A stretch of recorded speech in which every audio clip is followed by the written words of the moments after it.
A Friend Like Simon by Kate Gaynor. Illustrated by Katrina Sweeney. Hi, my name is Matthew, and I'd like to tell you a story about a friend of mine. His name is Simon. Simon joined my school last year, and I remember his first day very well indeed. When I arrived at the door of my classroom, Simon was standing outside with his mom. "Hi, I'm Matthew," I said. Simon's mom gave him a big smile. "It's nice to meet you, Matthew," she said. "Simon, would you like to say hello to Matthew?" she asked. But Simon turned away and looked at the ground. Our teacher told us that Simon would be joining our class this year. He would take part in most of our lessons, but sometimes he would get help from his special teacher too. I thought Simon would like our school a lot. It really is a great school, apart from one thing, a girl called Hetty, or Horrible Hetty as I like to call her. Hetty was always pushing her way to the front of the queue at lunch. "I'm next," she'd say when it was someone else's turn. And then she'd make a horrible mean face. Every day after we ate our lunch, my friends and I would go to the schoolyard and make up a new fun games to play.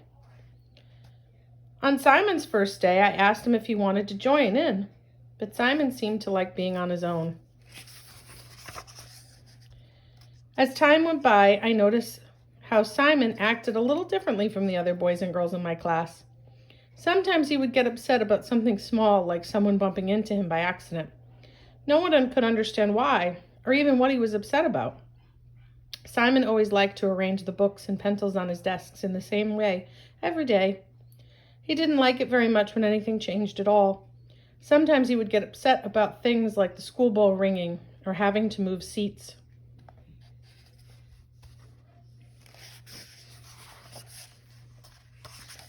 Because Simon was a little different from my other friends, I soon stopped asking him to take part in games. And sometimes I got annoyed if the teacher tried to get him to join in. I just wasn't sure if I wanted to have a friend like Simon. When the time came for the big school trip to the fun fair, all the boys and girls had to pair up and find someone to sit with on the bus. "Why don't you and Simon pair together today?" asked the teacher. So Simon and I sat together on the way to the fun fair. Simon took out his sandwich. "Do you like sandwiches?" I asked him. "Do you like sandwiches?" he repeated, and then he handed me his lunchbox to share with him. "Thanks, Simon," I said, but Simon was busy looking out the window. Later that day, while Simon and I were waiting for our queue for our ice cream, Horrible Hetty marched over to the ice cream van. "I'm next," she said in a mean voice. Just as Horrible Hetty was starting to push her way in front of us to the top of the queue, Simon subtly shouted, "No!" very loudly indeed. Hetty got such a big fright, her pigtails flew up in the air. She quickly turned around and ran away. "Thanks, Simon," I said.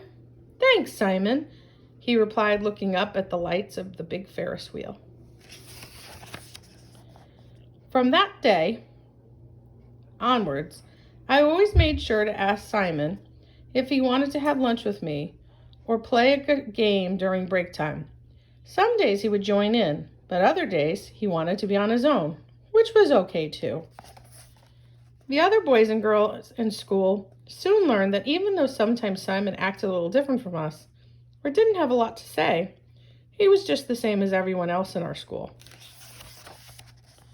Simon helped me to see that leaving someone out because they're different is something that only a Horrible Hetty would do. He always showed me just how great it is to have a friend like Simon. Do you have a friend like Simon? Why don't you tell me your story? Your special story. The end.